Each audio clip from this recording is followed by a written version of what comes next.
Esta es la predicación correspondiente al domingo 3 de octubre de 2021 de la Iglesia Cristiana Cristo Viene de Algeciras. En esta mañana vamos a leer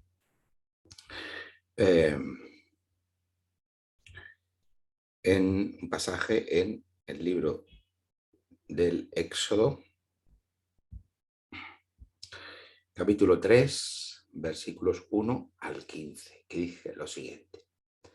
Apacentando Moisés las ovejas de su suegro Jetro, sacerdote de Madián, llevó las ovejas a través del desierto y llegó hasta Horeb, monte de Dios. Allí se le apareció el ángel del Señor en una llama de fuego en medio de una zarza. Al fijarse, vio que la zarza ardía en fuego, pero la zarza no se consumía.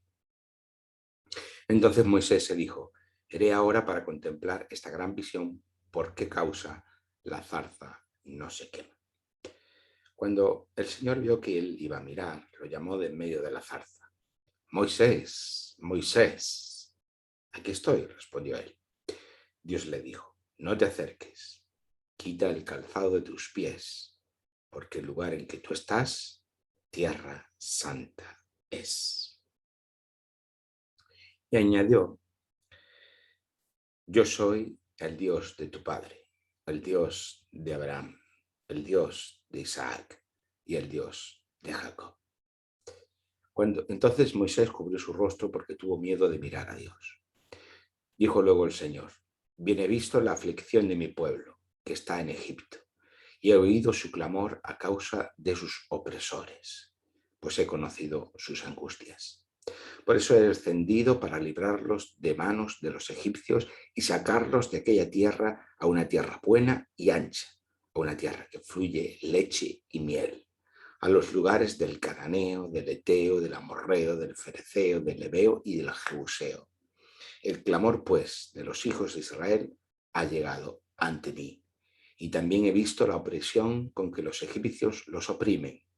Ven, por tanto, ahora y te enviaré al faraón para que saques de Egipto a mi pueblo, a los hijos de Israel. Entonces Moisés respondió a Dios: ¿quién soy yo para que vaya al faraón y saque de Egipto a los hijos de Israel? Dios le respondió: yo estaré contigo, y esto te será por señal de que yo te he enviado. Cuando hayas sacado de Egipto al pueblo, serviréis a Dios sobre este monte.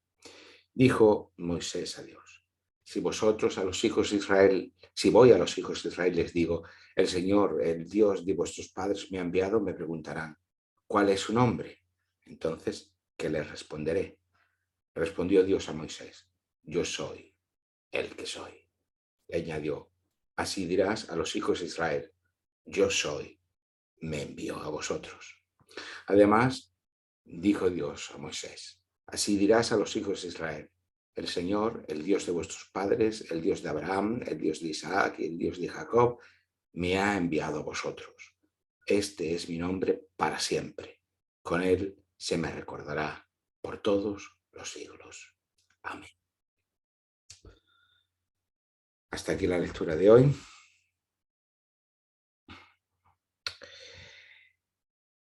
Como ya es la semana pasada, dejábamos la narración en el punto de que Dios se muestra, se revela a Jacob cuando estaba huyendo de su hermano Esaú. Pues bien, en este intervalo, hasta que llegamos a Éxodo 3, lo dejamos la semana pasada en Génesis 28, la familia de Jacob pues, ha crecido y ha llegado a convertirse en un pueblo de refugiados en Egipto.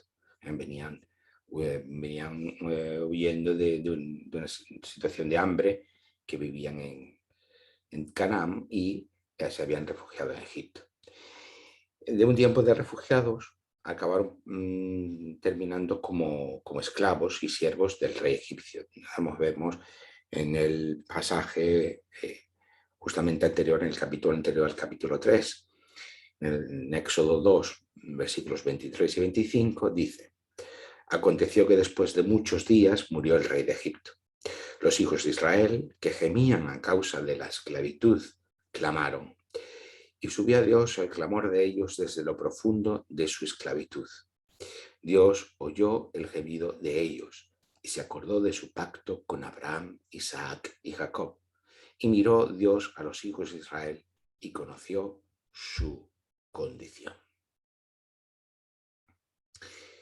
Visto desde aquí, mirando a su propio futuro, pues los hijos de Israel, los hijos de Jacob, podrían preguntarse qué pasaba con las promesas de Dios, ¿no? Ya había pasado mucho tiempo de su estancia en Egipto, muchas generaciones que solo habían conocido aquella tierra y aquella sociedad. Dios había hecho unas promesas, pero esas promesas no se cumplían. No, la situación parecía en un stand-by, en una situación de parón que no avanzaba. Entonces, ¿qué pasa con las promesas de Dios?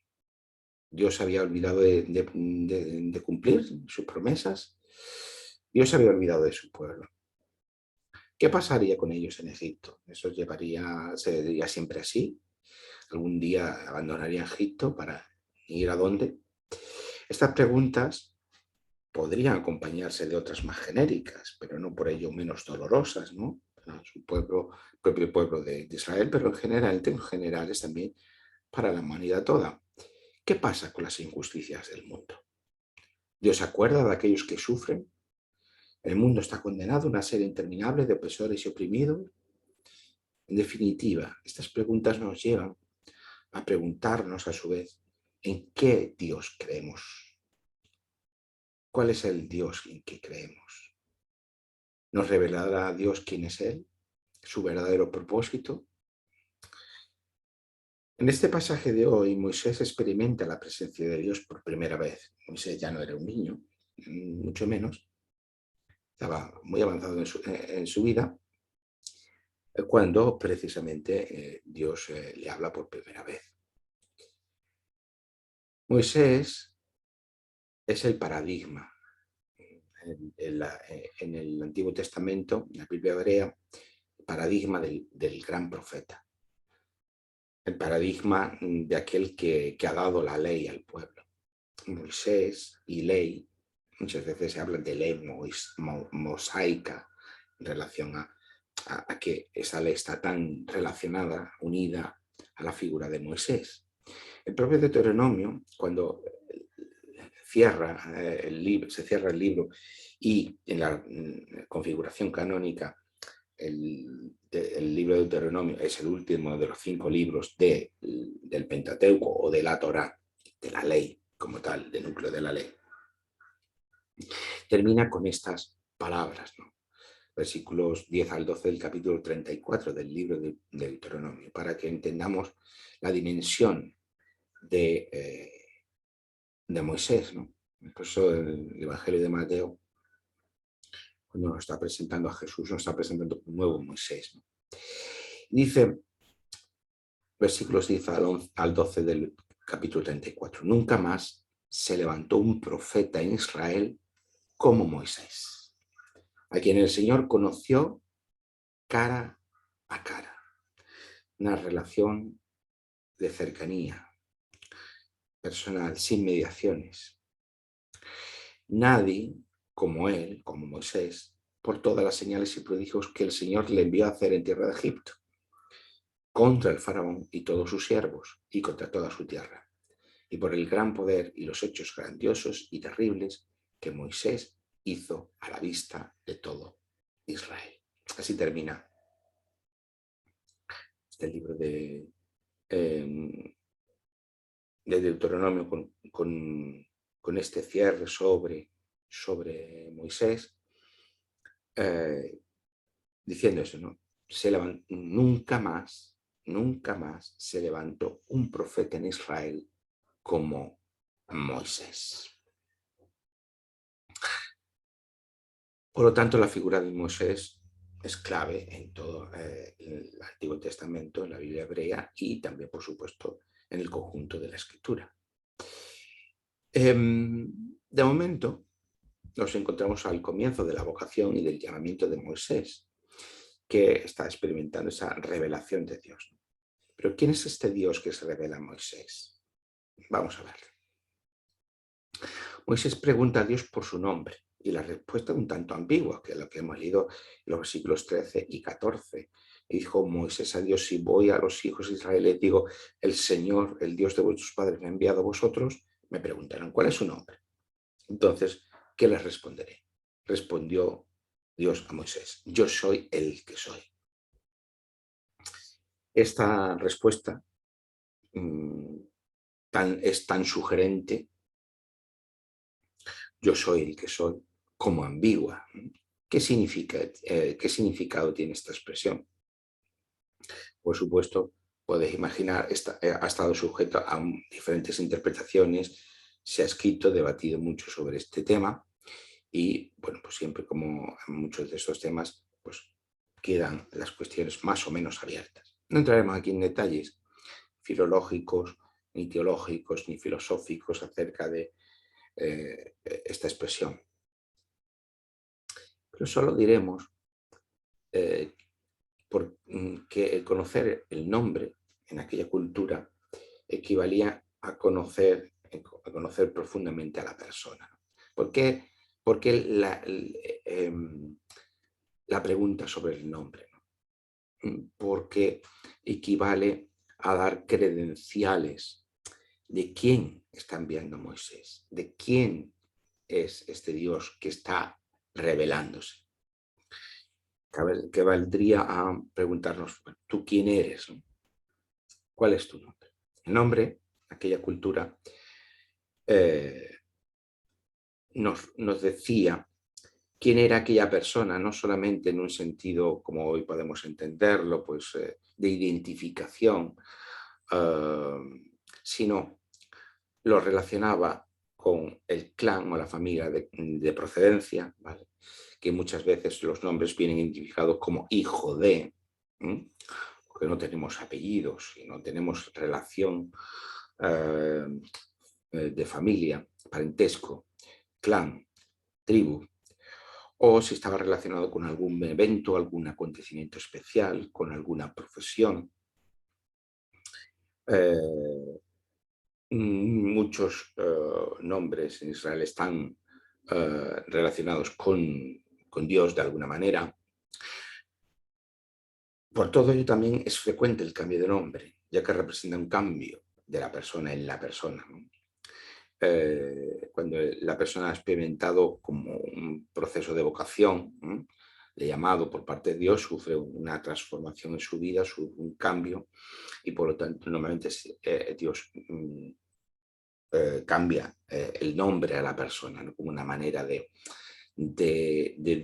demostrar que hay un nuevo comienzo, una nueva dimensión vital para esa persona. Por lo tanto, el nombre no es solamente algo más o menos incidental del capricho, el gusto personal de los padres sobre los hijos al elegir un nombre para ellos, que al final no acaba de tener más trascendencia que una identificación. Puede pasar en nuestra cultura, sino que conocer el nombre es una expresión dentro de esta cultura que equivale a conocer íntimamente a la persona. Lo que ella es, lo que ella hace, los cambios que ha experimentado, algo que ha cambiado su vida en un momento determinado. Moisés, por tanto, quiere conocer a Dios, a ese Dios que se le está revelando.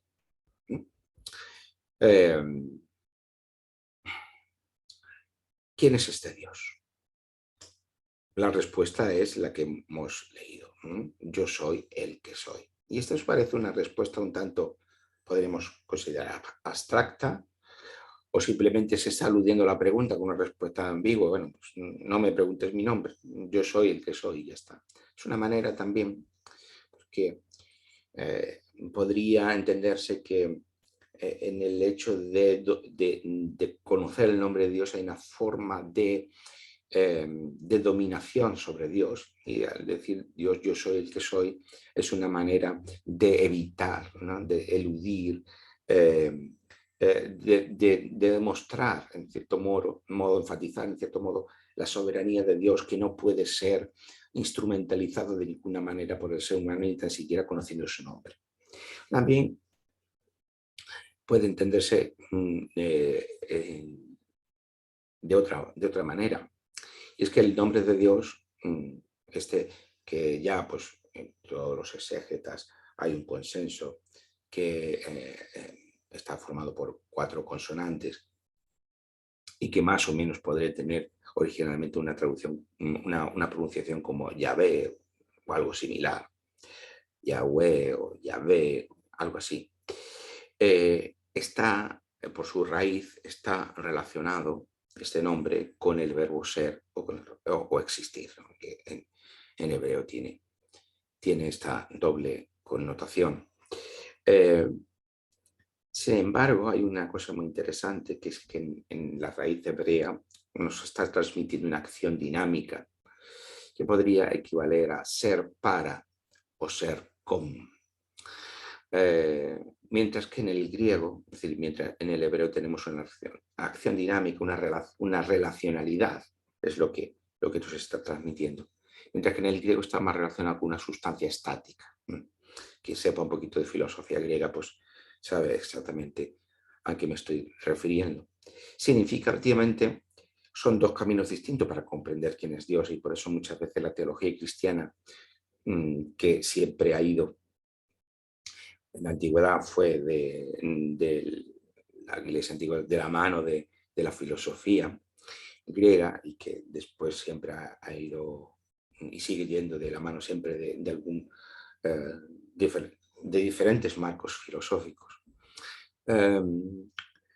Pues siempre supuso una tensión en las propias teologías el combinar esta comprensión de Dios dinámica y relacional de la Biblia a esa otra visión estática, inmóvil, inmutable del mundo creado. Pero eso, por supuesto, no entraremos en una predicación sobre este tema. Para eso habrá otros espacios. Por eso es muy significativo cómo el resto del pasaje nos habla de Dios. De qué manera ese contexto está iluminando esta expresión. Claro, es decir, yo soy el que soy. Lo podemos teorizar sobre la base filosófica o filológica que podamos, y cultural y social, que podamos determinar, pero vamos a hacer algo más sencillo, que es ver el contexto, que nos va a dar muchas pistas sobre cómo entender este nombre de Dios, Yahvé, yo soy el que soy. El Dios que se da a conocer en la Biblia no es un Dios abstracto e impersonal. Esta es la primera cuestión. En nuestras culturas, en nuestras sociedades, la comprensión que se tiene de lo divino, de lo sagrado, es impersonal. Sin embargo, el Dios que se nos da a conocer en la Biblia no es un Dios abstracto e impersonal, sino que es un Dios en permanente relación. Es decir, es ser para o ser con. Y esto es muy importante, porque nos hace comprender, igual que cuando veíamos que el que comprender a Dios como creador tiene muchísimas consecuencias, también tiene muchas consecuencias el hecho de que no comprendamos a Dios de forma impersonal, sino en términos de relacionalidad, que es lo que equivale el ser persona. Y ahora lo vamos a ver. En Éxodo 3, en los versículos 4 al 6, en el capítulo en el que estamos, los versículos 4 al 6, hemos leído: cuando el Señor vio que él iba a mirar, cuando Moisés iba a mirar, lo llamó de en medio de la zarza: Moisés, Moisés, aquí estoy, respondió a él. Dios le dijo: no te acerques, quita el calzado de tus pies, porque el lugar en que tú estás, tierra santa es. Y añadió: yo soy el Dios de tu padre, el Dios de Abraham, el Dios de Isaac y el Dios de Jacob. Dios se presenta como el Dios de Abraham, el Dios de Isaac, el Dios de Jacob. Fijaos que no hay una designación abstracta, impersonal, tampoco asociado con el mundo natural, y esto vimos, Dios es creador, por tanto el mundo no es Dios, por lo tanto Dios no se presenta ni como sol, ni como luna, ni como montaña, ni como asociado a ninguna realidad de la creación, del mundo natural, ni tampoco a ningún tipo de fenómeno natural, Dios del rayo, ni tampoco a ningún proceso natural como la vida o la muerte, o acción determinada como el Dios de la guerra o el Dios eh, de lo que sea, la, eh, el amor o el odio o cualquier otra eh, eh, realidad humana o natural. El Dios de la Biblia es el Dios que está relacionado con los seres humanos y además con unos seres humanos concretos. El Dios de la Biblia es el Dios de Abraham, el Dios de Isaac y el Dios de Jacob.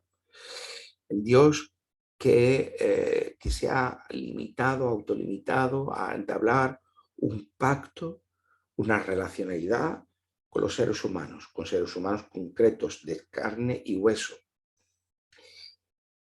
Dios es que está en relación con los seres humanos y con su propia creación. De manera que es Dios que se manifiesta de manera personal y que se relaciona en términos personales. Cuando hablamos de persona,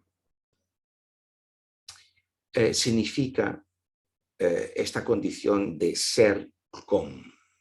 Es su manifestación relacional. Eso significa, en el fondo, lo que significa persona.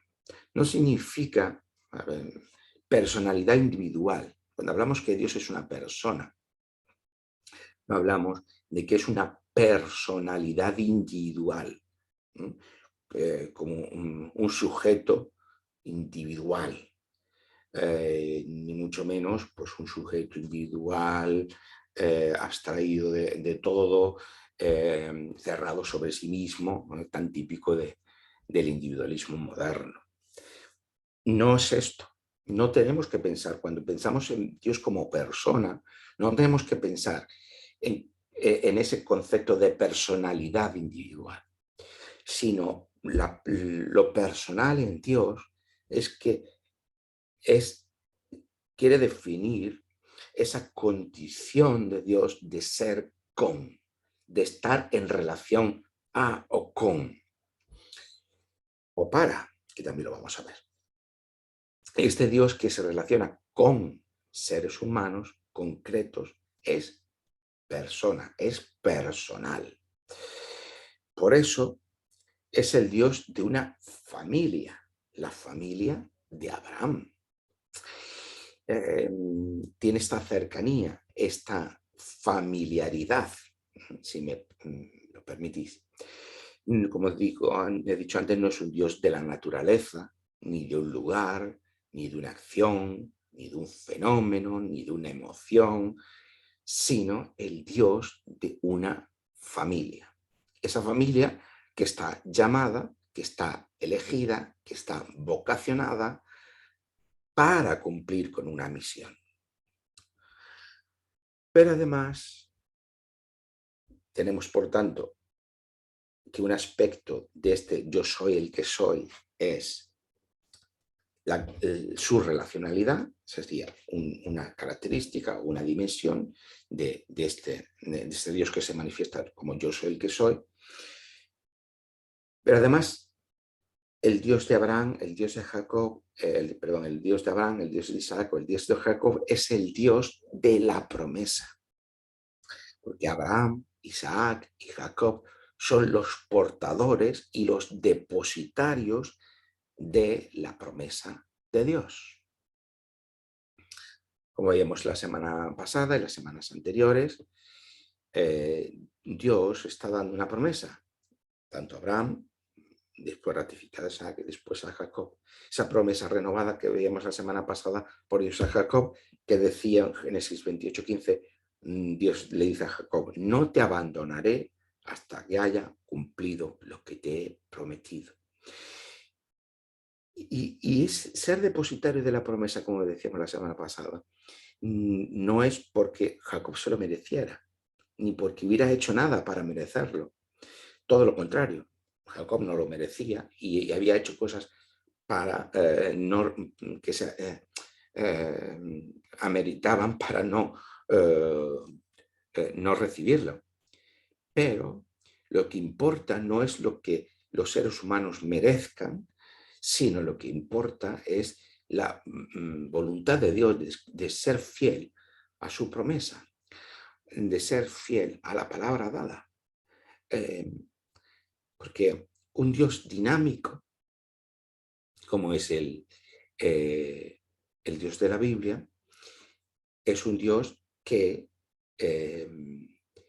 su garantía de permanencia, su garantía de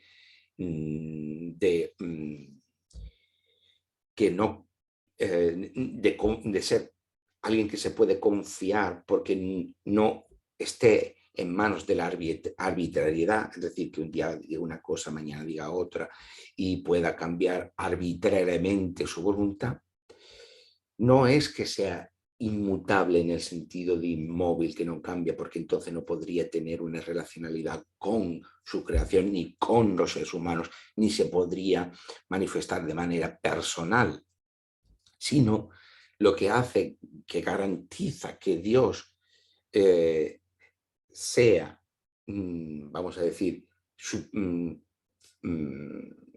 siempre igual, vamos a decirlo así, es decir, en términos sustancialistas, es que es fiel a la palabra dada, que es fiel a la promesa.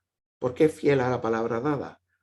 Porque la palabra es Dios mismo. Y como veremos posteriormente, y como después la doctrina de la Trinidad nos dirá, pues esa palabra es su Hijo, ¿no? Pero el Hijo es Dios. Por lo tanto,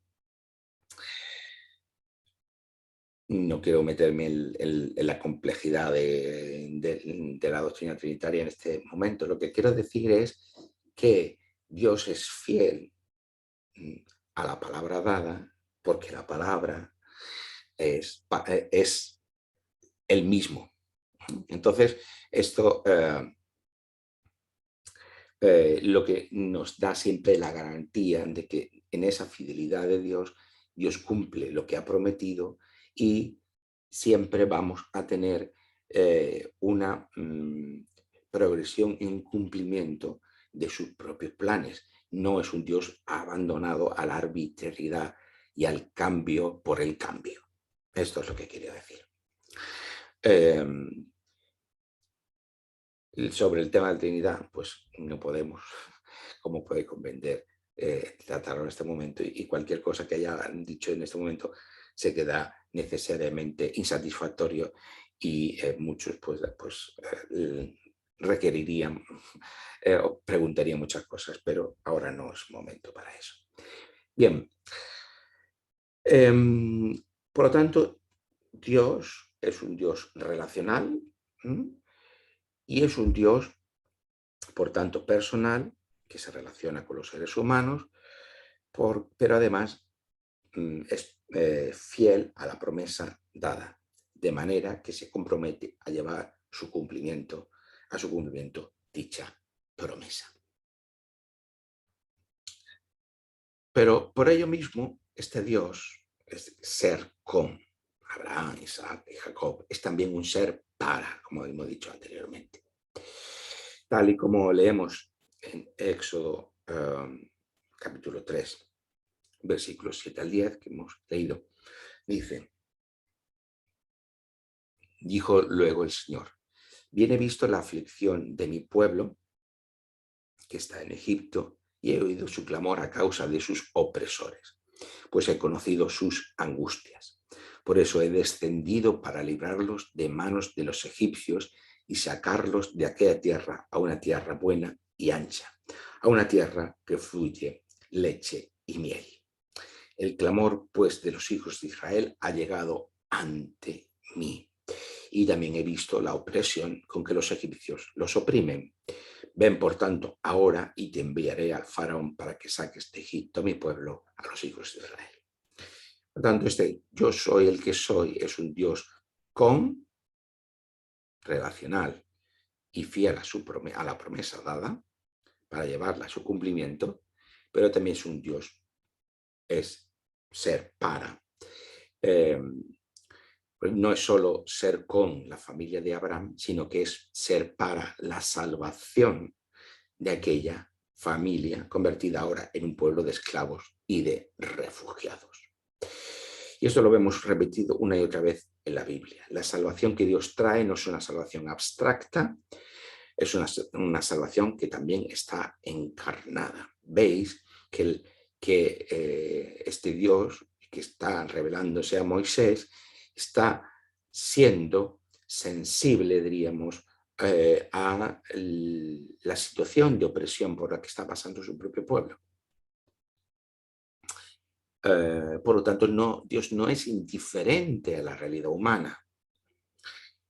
Un Dios impasible e indiferente a los seres humanos es un Dios distinto al Dios de la Biblia. Y decimos que la salvación de Dios no es una salvación abstracta, sino que es una salvación que está encarnada, no solo porque está encarnada en la persona de Jesús, el Hijo de Dios, sino porque afecta a las realidades humanas y de la creación en su totalidad. La salvación de Dios es una salvación integral o cósmica, podríamos también decir. No es una salvación parcial, solo de una parte del ser humano, como el alma o el espíritu, sino que es una salvación de los poderes del mundo. Por eso no olvidemos que Dios está en contra de toda estructura humana, de toda estructura social, económica y política, incluso de nuestro mundo globalizado, que encarne el mal y el pecado en la forma de esclavitud de las personas, en las comunidades, los pueblos o las sociedades. Dios es ser para su pueblo que sufre a causa de sus opresores. Por tanto, Dios reivindica a su pueblo como un pueblo de esclavos. Hemos visto durante todo el verano una serie de predicaciones sobre los salmos y hemos visto cómo los salmos están llenos de la justificación de Dios, de ese salmista que en muchas ocasiones es acusado injustamente y es reivindicado, por lo tanto es justificado por Dios mismo. Dios también justifica a su pueblo, reivindicando a su pueblo como un pueblo de esclavos para salvarlos, es decir, liberarlos de esa opresión, de esas estructuras opresivas en las que estaba inserto. Por tanto, la salvación de Dios supone el paso, como he dicho, de la esclavitud a la libertad, también de todas las opresiones políticas y económicas, porque Dios es un ser para su pueblo que sufre a causa de sus opresores y por tanto Dios reivindica a ese pueblo, siendo un pueblo de esclavos. Por tanto, es correcto preguntarnos cómo debería configurarse la economía, la política o el orden social en respuesta o en concordancia con la salvación que Dios nos ha revelado a través de su palabra. Que de eso hablaremos otro día o otros días, porque para eso habría que hablar de muchos días. Pero básicamente lo que quiero decir aquí es, no debemos reducir la salvación a los aspectos exclusivamente individuales, de unos pecados exclusivamente morales, entendido una moral exclusivamente en términos individuales, subjetivos y privados, sino que la realidad del pecado como poder que se cierne sobre toda la creación que hemos visto desde el principio de Génesis, afecta a toda la creación y afecta a toda la realidad humana. y a todas las realidades humanas, también las sociales, las políticas, las económicas, eh, todas.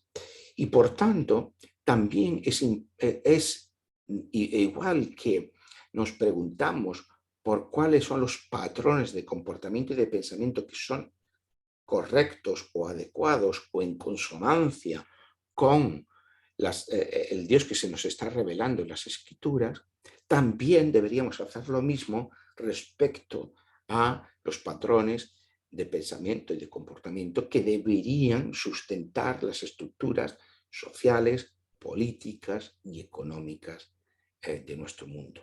Y eso también es correcto. Eso no significa que el cambio, la transformación de esas estructuras implique llevar a cabo la salvación de Dios. La salvación de Dios es pura gracia de Dios y pura soberanía de Dios. Y no está sujeto a ninguna articulación, programa o activismo político, económico, social, religioso o de cualquier otra índole. Pero sí es adecuado y sí es correcto que a la luz de la salvación que Dios nos está mostrando y de quién es Dios en su propia palabra o a través de su propia palabra podamos reflexionar sobre aquellas estructuras que son, diríamos, estarían un poco más en consonancia con, o por lo menos no serían contrarias a el propósito salvador de Dios.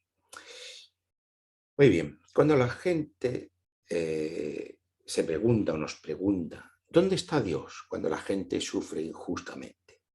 ¿Dónde está Dios cuando hay personas que sufren atrocidades a manos de aquellos que las perpetran? Y tenemos innumerables ejemplos a lo largo de la historia de la humanidad. La respuesta es, sin ningún género de dudas, que Dios está al lado, con y para, en favor de todo aquel que sufre. El dolor humano también es objeto de la salvación de Dios. Siempre decimos que Dios nos salva de la muerte, el poder de la muerte, nos salva del pecado o del mal, por lo tanto, nos salva del poder del pecado, pero también salva de el dolor y el sufrimiento que los seres humanos han experimentado a lo largo de toda su historia. El dolor humano también es en la nueva creación totalmente superado.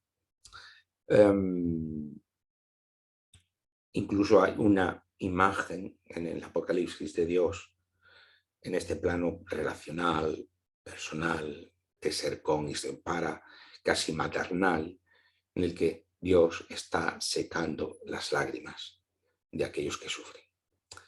Por lo tanto, también forma parte. Hemos visto en este pasaje muy claramente cómo el clamor de aquellos que son oprimidos, de aquellos que están esclavizados, de aquellos que están sufriendo, es escuchado por Dios y Dios interviene. En el Antiguo Testamento el gran acto de salvación de Dios es la salida de Egipto. Y es lo que constantemente se está repitiendo a lo largo de toda la Escritura. Incluso lo que garantiza, lo que legitima los 10 mandamientos es precisamente es Yahvé, ese Dios que ha liberado a su pueblo de Egipto, los ha liberado de una esclavitud y no quiere que viva bajo otras esclavitudes. Muy bien. Por lo tanto, dolor humano también es objeto de superación por la salvación de Dios, así como el poder del pecado y el poder de la muerte.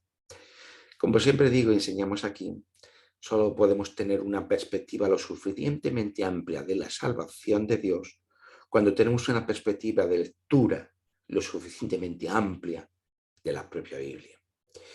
Muchas veces hemos individualizado, subjetivado y privatizado la salvación porque tenemos una lectura individualista, subjetiva y privada de la Escritura, porque la hemos fragmentado, la hemos troceado y siempre estamos leyendo los mismos pasajes bajo las mismas ópticas. Y además, los pasajes desconectados entre sí, sin atender a la unidad que representa los libros en sí mismos como el conjunto del canon de la Biblia. Esto es muy importante. Esto es muy importante. ¿Queremos profundizar y queremos estudiar la Biblia? Bien, pues hay que atender a la estructura que la propia Biblia canónicamente nos presenta. Tenemos que atender precisamente a las propuestas que la Biblia nos hace, no a las que nosotros llevamos a la Biblia. Y eso, todos leemos la Biblia bajo determinados filtros y determinadas presuposiciones. Ahí no puedo entrar hoy, pero la única manera de poder compensar esas presuposiciones, esos filtros, o darnos cuenta de esos, es tener unos patrones de lectura de la Biblia lo más amplio posible. Es decir, para sortear cualquier recaída en la ideologización, la que sea, de la tendencia que sea, el mejor antídoto que hay es leer la Biblia en su conjunto y atendiendo a lo que la Biblia nos está contando, lo que la Biblia nos está proponiendo, lo que la Biblia nos está transmitiendo, como una visión de conjunto. Y esto me parece fundamental. Hemos comenzado preguntándonos por este Dios que se revela a Moisés. Y la respuesta la tenemos compendiada en el último versículo de nuestro pasaje de hoy, que es el 15. Además, Dios dijo a Moisés: así dirás a los hijos de Israel: el Señor, el Dios de vuestros padres, el Dios de Abraham, el Dios de Isaac, el Dios de Jacob, me ha enviado a vosotros. Este es mi nombre para siempre. Con él se me recordará por todos los siglos. Por tanto, el Dios que se revela a Moisés es este Dios personal, ser con su familia, la familia de Abraham, así como es ser para salvación de dicha familia, cuando ésta cae en la esclavitud. Y como siempre recuerdo, cuando digo estas cosas, no es para salvación de esa familia y ya está, sino es salvación de esa familia para que esa salvación llegue a todas las familias de la tierra. Bien, el Dios de la Biblia es el Dios creador. Eso supone, como ya vimos, que el ser humano no es Dios y que el mundo tampoco es Dios. Porque el mundo no es Dios y el ser humano no es Dios, se puede criticar y estar en contra de todas aquellas estructuras de pecado y de mal que esclavizan a las personas y a los pueblos, porque no pueden ser legitimadas ni por un orden natural ni por el estado natural de las cosas, ni tampoco porque algún ser humano haya venido a ser igual a los dioses. ¿Entendemos? Esto es lo que mencionábamos cuando hablamos que Dios es creador. Si lo natural es de orden divino, entonces habrá un orden natural al que habrá que someterse. Y por lo tanto, las desigualdades, el mal que produce las estructuras de poder económica, política, social, religiosa, estarán legitimadas porque estarán reflejando ese orden natural de las cosas. Si por el contrario, seres humanos, algunos seres humanos tienen la facultad de divinización, entonces supondrá que habrá seres humanos a los que haya que obedecer de forma ciega y de forma no crítica. El Dios de la Biblia es el Dios creador y por lo tanto ni el mundo natural es divino y por lo tanto es creación de Dios, el mundo creado y por lo tanto es mundano, y los seres humanos tampoco son divinos, por lo tanto los seres humanos son seres humanos creados a imagen y semejanza de Dios. Por lo tanto, todo el orden político, económico, social, eh, eh, cultural, religiosa, etcétera, toda la realidad humana puede y debe criticarse, ponerse bajo crítica. ¿Y cuál es el referente para esa crítica? La salvación y el Dios que se nos da a conocer en las Escrituras. Por eso, este Dios creador es también necesariamente un Dios salvador, un Dios que oye el clamor de los oprimidos y que como respuesta es fiel a la promesa dada por la que a través de su pueblo de esclavos liberados, reivindicados y justificados, convertirse, como decía antes, en bendición de todas las naciones. Por último, antes hemos dicho que el nombre Yahvé es el nombre que Dios recibe en hebreo, tiene que ver con ser. No es, por tanto, el ser de Dios una sustancia estática, inmutable, sino que el ser de Dios es dinámico, porque está involucrado en la salvación de su creación. Por tanto, este yo soy el que soy, en la perspectiva de Apocalipsis 1:8, es yo soy el alfa y la omega, principio y fin, dice el Señor, el que es, que era y que ha de venir, el Todopoderoso. Dios Padre, que nos revela nuestro Señor Jesucristo, abarca la totalidad de la historia humana, por eso se convierte en alfa, omega, principio y fin. Pero el Señor es el que es en el presente, es el que era en el pasado, pero también el que ha de venir en el futuro. Lo interesante es que el texto no dice el que será, sino que dice el que ha de venir. Dios no es estático e inmóvil, como pensaron los griegos, sino Dios es el que viene a nosotros, porque en definitiva Dios es ser con nosotros y Dios es ser para nosotros. Por eso lo confesamos como Emmanuel.